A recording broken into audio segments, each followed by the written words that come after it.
Very good morning, all of you. As you all know that we are done with the discussion part as far as the text of An Ideal Husband by Oscar Wilde is concerned, right? And I had told you that I will be discussing some important topics that relates to the play.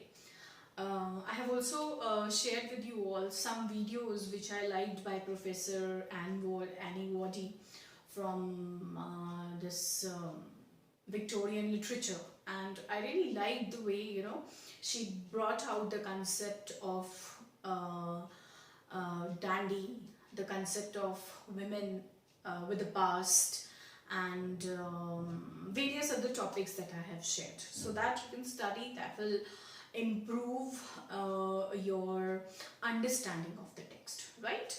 And there are many talks available on YouTube, on the internet, which you can read. But now, since we have very limited time as far as your exams are concerned, so let us make our study exam oriented. Okay, so I have picked up a wider topic as far as An Ideal Husband is concerned, and we also discussed in the Google Meet that is it a comedy or is it what it is, the category to which An Ideal Husband belongs. So I told you that it is a comedy of manners, and you have already studied that this category of drama, comedy of manners, it originated during the Restoration Age. Restoration Age, that is between this period 1600 to 1700.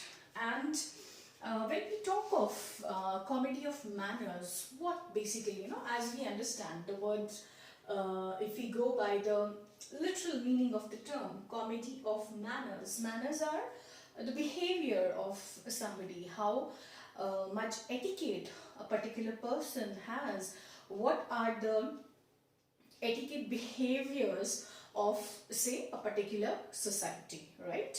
But as such, the term comedy of manners, when we talk of drama, it is a depiction.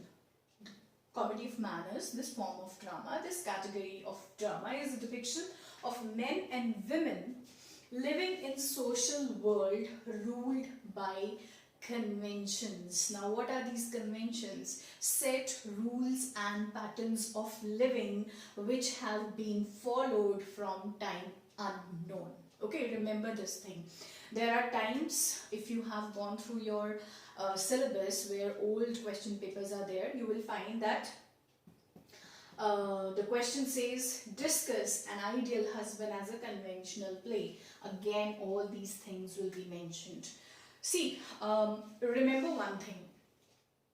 When we talk of any work, okay, whether it is poetry, whether it is story, novel, or it is drama, some aspects that relate to it. Let us take up drama itself, right? When we talk of drama, there are certain aspects which remain the same, right? But the examiner's way of asking the question to you can be different, right? Now, when we study drama, we must know to what category it belongs, right? Then we should know the structure. What is the structure? Then we should know the theme of the play. And then, of course, structure में ही आपका plot subplot आ गया, and any other peculiar quality as characters. Characters is very important as far as drama is concerned. So these are 4 aspects, right? And these particular aspects of any play, for that matter, can be asked in various ways. The questions can be asked in various ways. So you can be asked that discuss An Ideal Husband as a conventional play. So your introduction will be based on the conventions which Oscar Wilde has followed, or the conventions through which Oscar Wilde has portrayed the Victorian society. Okay, that is how you will deal with it. But the main points on which you will be elaborating your answer shall follow or shall include the topics that we discuss under the topic, under the head, that is comedy of manners. Okay, I'll also discuss this particular aspect of answering questions in our class also. So for the time being, just remember this much, right? So what did we read? That comedy of manners is a discourse of men and women living in a social world ruled by conventions. Then manners. Are manners just simply this? Not simply behavior of humanity in general, but what are the manners over here? Over here, what are the manners? They are affections and cultural appearance, right, of a highly developed and self-conscious group. Now, in your mind, you can just set an ideal husband into this category. When I say manners are the affections and cultural appearance of a highly developed and self-conscious group. Over here, it is nothing but the Victorian, let us say, the elite Victorian society. Now, why I am saying this? Because, of course, comedy of manners was something that originated in the 16th, 17th century, right? During the Restoration. But it was Oscar Wilde, just wait. It was Oscar Wilde who revived, what? Comedy of manners in the 19th century. And through this revival, what he has done, he revived this form of drama to criticize the Victorian society with its, he calls it, inflexible, rigid, people are rigid, inflexible mores and morals. So basically what he has done, he is satirizing, that would be a right word to use, he is satirizing, Oscar Wilde is satirizing the elite Victorian society, their fake world, their fake following of morals in the play or through the play, An Ideal Husband. Okay, so this is how this turns out to be, or let us say this is how Oscar Wilde has what we call but Oscar Wilde has organized An Ideal Husband as a typical comedy of manners category play, right? Now there are certain aspects, some areas through which we can justify that yes, it is what? It is a comedy of manners. Even you would be very much aware of these aspects which we'll talk about, since you all have a good understanding as far as drama or play is concerned. So our first category is plot. Second, we have the characters. Then the theme. And then we have the wit and humor. So what happens? Through these four categories, we can justify that an ideal husband is the best example, or an ideal husband is a comedy of manners in all these aspects. Okay, so we elaborate and we'll discuss these four categories one by one. Now when we take the first category, that is plot. As far as the plot is concerned, first thing we talk about is the unity of place, that is London, and second is your unity of action. And where is the action limited to? It is limited to almost 24 hours, right? Second aspect,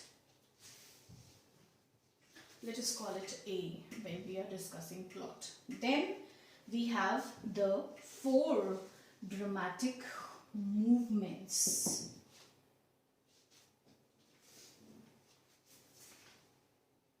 And I hope we all know what are the four dramatic movements used.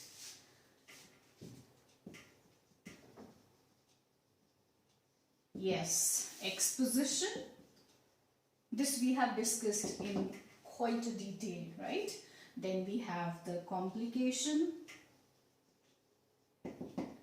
with followed by crisis, and lastly resolution. Okay, and very aptly all the 4 acts justify these movements. Act 2 is presenting the complication, this is our act 3, and this is our act 4, when everything gets settled with the children, right? So unity of place, unity of action, followed by the 4 dramatic movements. Then next is your plot, which deals with the children's, you know that, and the subplot that deals with Goring and Maple, right? And what is important over here is that this plot and the subplot is intertwined. This is what we ought to remember. And considering these aspects of the plot, we can say that in this manner, in this way, not manner, in this way, when we discuss in detail about the plot, in this way, the play is very close to Comedy of Manners. I'm using short form over here. Okay, I hope you can understand, and I hope you can elaborate on this particular aspect. There are details which we add to it, right? Now, what I want to add here, this is first category which we have discussed in Comedy of Manners. First, you will always write an introductory paragraph as far as Comedy of Manners is concerned, and then you will tell that under these heads we are trying to, or I am trying to, of course you don't use this language, but under these heads it can be justified that it is the best example of Comedy of Manners. So what I was trying to tell here was, yes, this particular portion which you will be writing over here is also the answer for your structure of the play, which I told you that you will elaborate upon these things. How Act 1 is the exposition, how Act 2 presents the complication, how Act 3 brings about the crisis, and finally how Act 4 is giving you the resolution. And in this manner, in this way, what comes as a conclusion, that this is a well knit play. Okay, please don't get confused. मैं क्या कर रही हूँ, मैं comedy of manners discuss करते करते I am trying to tell you that there are other questions too which can be attempted from here itself, right? अगर आप comedy of manners का एक full length answer बना के लिख लेते हो, then when you are in the examination hall, you only need to adjust things, change the introduction and write about the structure and change the conclusion, right? When you're writing of Comedy of Manners, of course you're writing about introduction of Comedy of Manners, and then you are giving a conclusion by discussing whatever comes in the middle of the answer. Okay? So Comedy of Manners mein hi what I have discussed with you, the structure of the play.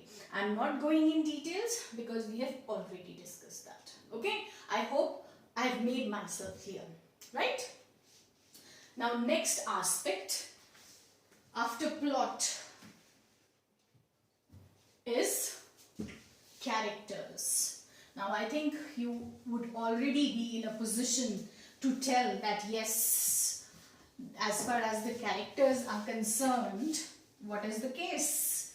The case over here is that all the characters, they belong to what? They belong to the higher strata, elite society of the Victorian age, right? So when we talk of characters, first we discussed plot, second we are discussing characters. Now this also deals with your structure, and this deals with your, if you get a question on characterization by Wilde, that will form the part of this. Okay, so first thing, major characters, where are they from? They are from upper strata of the society, or let us say the elites. Right? Then all the characters, they display polite manners and they are capable of witty talks. Right? So all characters, they display what? Polite manners as well as what? Witty talks. I hope you can elaborate upon this. Which character? Who are the major characters? And they belong to the upper strata? You will give details. Then the characters, polite manners and witty talks. Then there is another category of what we call highly intelligent and witty characters. I think you could have made a guess by now. Highly intelligent and witty comes your Lord Goring and Mabel. We can also say they are the practical characters in the play, isn't it? Not just belonging outrightly to the Victorian society, not blindly following the norms of Victorian society, but these two characters are real in the sense that they understand the meaning of, let us say, love, let us say marriage, right? They are very true to it. They have no, what should I say, fake following or fake understanding of the concept of love or marriage, right? And Goring is of course also known as the Viscount. He is the dandy, rich man. And we also say at points, at times, this is the conclusion of the play, that with all his pitfalls, with all his drawbacks, he is more of an ideal husband than children, right? You know this better. Now, as far as Sir Robert, yes, Sir Robert Chiltern and his wife, you know, and Lady Chiltern, I will write. What do they stand for? They are models of Victorian. I'll be using too many adjectives for them, right? Victorian, capital, Victorian virtue, piety, love. Their love is different. Remember this. Love, and above all, mutual faith, which of course we have seen gets shaken at a point of time, but then things resolve as the play come to an end, right? So this is what you will talk about while talking. When we talk of comedy of manners, the dramatist uses or presents characters who belong to the upper strata of the society and who depict the society of the particular age, right? That is how Wilde has also presented or dramatized his characters. Next is your theme. Now the most important theme over here, we know that it is the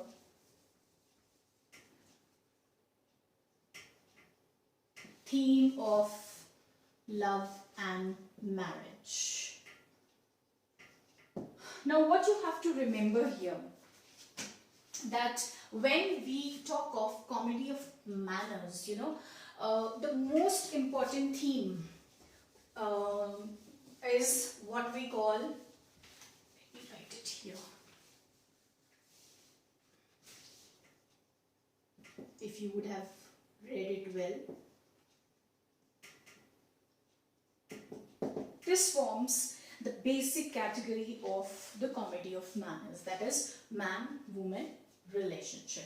And here also in this play, An Ideal Husband, of course we do not say that it is exclusive man-woman relationship. Over here we give it the title of theme of love and marriage, which again in one way or the other is dealing with this. Am I right? I hope you all will agree with me that how through the theme we can justify that An Ideal Husband is a comedy of manners, right? Let me just make some space. There are people who are presenting to us, let us say characters, who are presenting to us the happy side of the marriage, and there are people who are presenting to us the dark side of marriage, is what we will elaborate or discuss in this theme. And now, An Ideal Husband, it deals with the theme of love and marriage in a different way. Of course, man-woman relationship is being discussed, but it deals with it. Oscar Wilde deals with this theme in a very different manner. First category over, you have the married love of Sir Robert Chiltern and Lady Chiltern, and there is too much perfection in their love, which somehow turns out to be practical. But then yes, their relationship has been portrayed in such a way to bring about the reality of the Victorian society. That is what Wilde has done, right? Then the second category, the second person, Mrs. Cheveley, she presents the dark side of marriage. For her, marriage was more of a business. She makes a lot of money through marriage. She first breaks with Lord Goring, we know that. Then she marries Lord Mortaic, right? And later on she becomes mistress to Arunham, who has left her a huge wealth behind. Okay, so through this character, Wilde presents you the dark side of marriage. And as far as the last category or the last couple is concerned, that is, we can write dash also, Mabel Goring, I already told you this, they represent the practical love. There are no exaggerations. They are very simple and true to their self and to each other, right? So in this manner, in this way, Oscar Wilde has dealt with the theme of marriage. Now you got to elaborate on these aspects, okay? I am just giving you hints on which you can dwell your answer into, okay? And this is a way of organizing your answers. When we are writing the answers in the examination, then those patchworks come to our mind and we tend to write quick, and what we call the organization of the answers, that comes out well, okay? So I hope this must be clear to you. Next, after the theme of love and marriage or man-woman relationship, next we will talk about An Ideal Husband as a social satire. And again, being a social satire, of course it is satirizing the Victorian society, and in that ways it becomes an apt example of comedy of manners. Social satire, another feature and most important feature of comedy of manners, and how An Ideal Husband, being a comedy of manners, is an outright social satire on, of course, the elite Victorian society, right? All the characters in An Ideal Husband, they occupy a high social status, right? And what Wilde has done, making this play outrightly a social satire, he has exposed the trivialities and moral emptiness of elite class through various characters. And if I have to give one example, as far as Lady Chiltern is concerned, of course there is nothing trivial or something that lacks morality in Lady Chiltern's context, but then her understanding of what love exactly is was beyond too much perfection, right? She, for her, Robert Chiltern was an ideal husband, right? But she fails to understand that the basis of their love is wealth. The basis of their love is the high social status that a husband has. And as she is very naive to understand all this, and when she learns about the sin, I would say, or the crime we can say, or the illegal action which Robert had taken in his or done in his past is something that would crumble his public life as well as his private life, she too questions that. Now, where does that love go? You know, it all gets vanished because she fails to realize this aspect that their love is based on not just mere love, real love what we say, but it is based on wealth and social status. Okay, now we dealt with this in depth when we were having a discussion, that it was not the problem with her character, it was not the problem with Lady Chiltern, but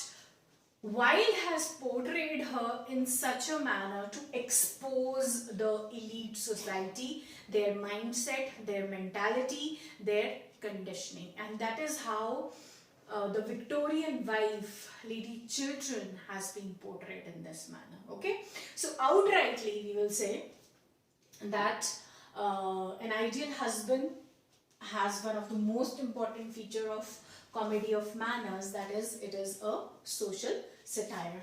This aspect I forgot to add when I started my talk. Okay, so please add that. And last we move on to what I had mentioned is wit and humor.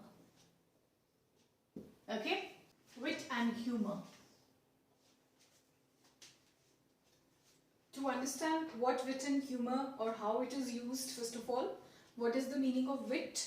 It is the ability to make brilliant, imaginative and clever connections between ideas.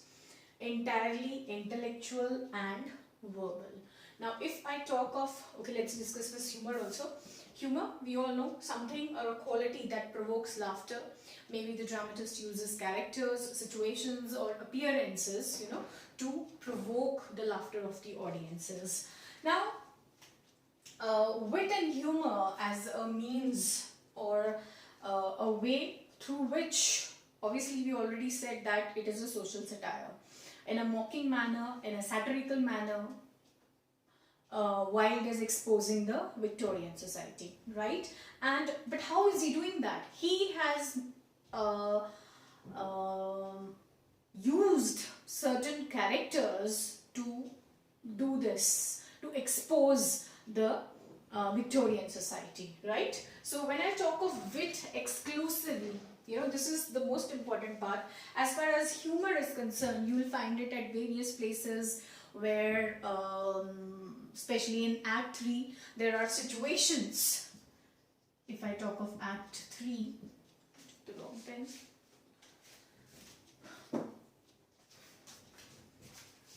There are situations when people are coming to children's drawing room, not children but Goring's drawing room, and Mrs. Cheveley is mistaken for Mabel, and so many humorous situations are taking place over there, which you can add over here. Then of course the discussions where ideal husband is being discussed, and where the, you know, these elite ladies, where they are saying that we are tired or bored of our perfect husbands, you know. These are again situations that evoke our laughter. But wit, when we especially talk of wit, there is our dandy, this man who we, even I told you that Wilde has portrayed himself through the character of, not lady, Lord Goring. I have to write.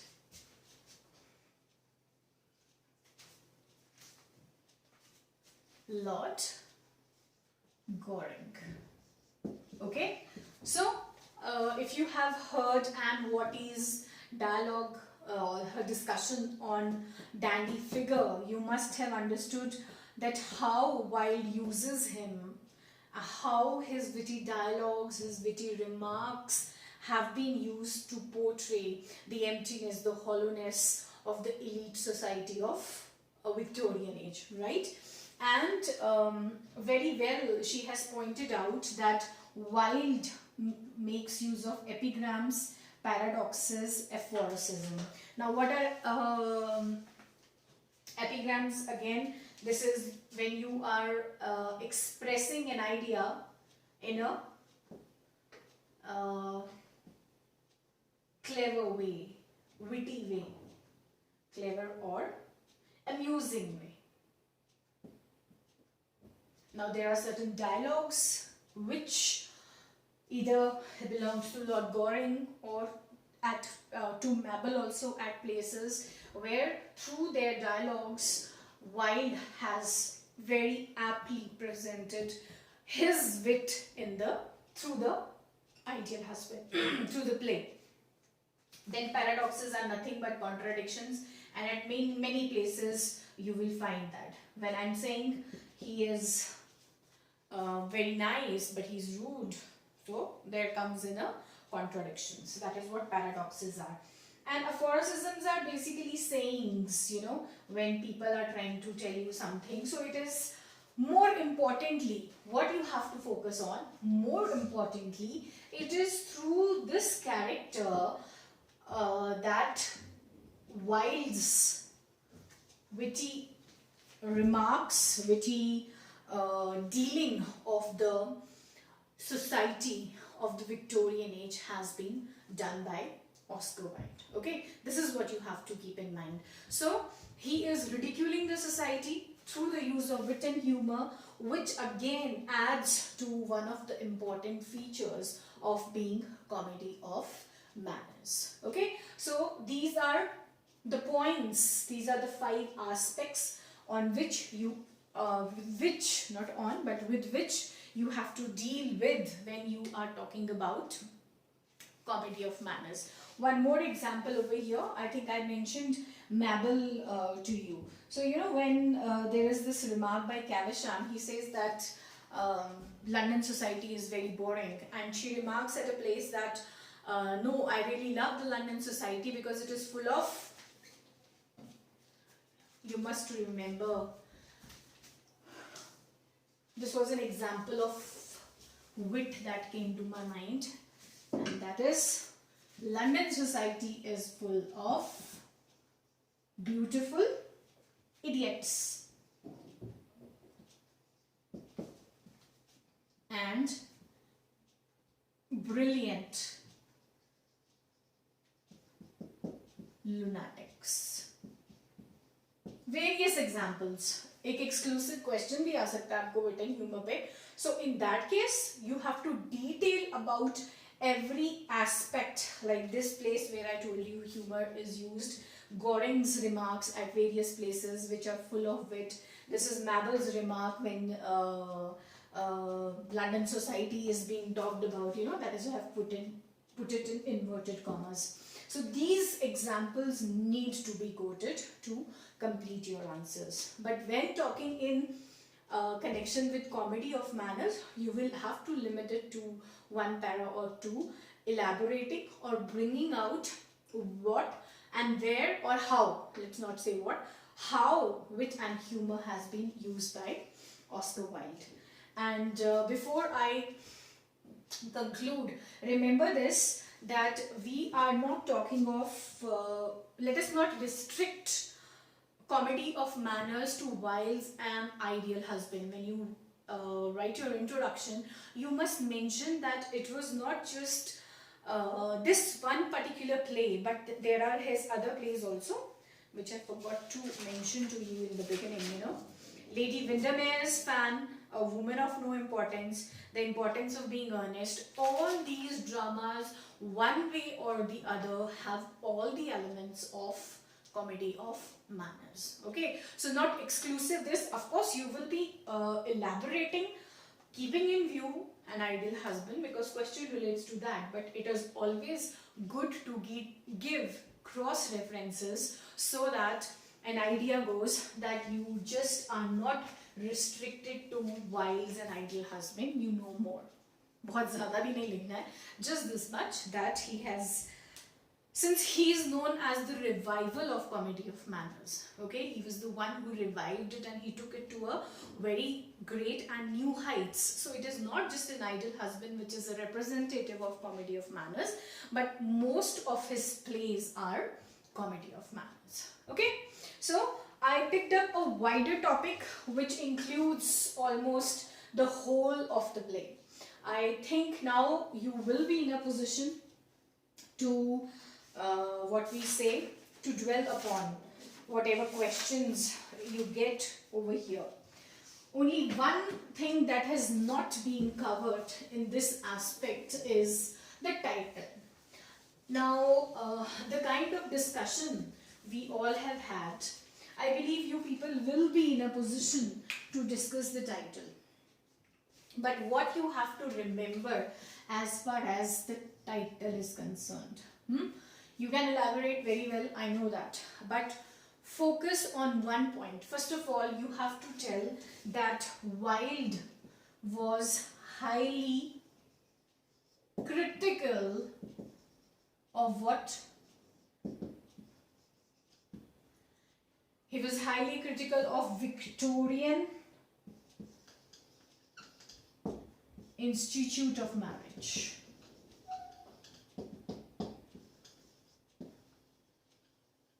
So, what he has done, he has used this title, you know, An Ideal Husband. How he has used, of course, I know you all must be in a position to tell me that he has used this title in a, what we say, I will write in uppercase, ironic manner. Okay, the title has what we call ironic overtones. Our so-called ideal husband, Robert Chiltern, turns out to be a failure as a husband, as someone having a high social status, because at one point of time his public life as well as his private life is threatened for the mistake that he has done in the past, right? And with the passage of time, his lady realizes that her love was entirely based on what we call social status and wealth, right? And eventually what happens? Eventually she realizes that nobody can be ideal, nobody can be just perfect. Even my husband has some flaws, so I should not just love him for this. It is very important that how I should love him, the love should be real. It should not be based on all this.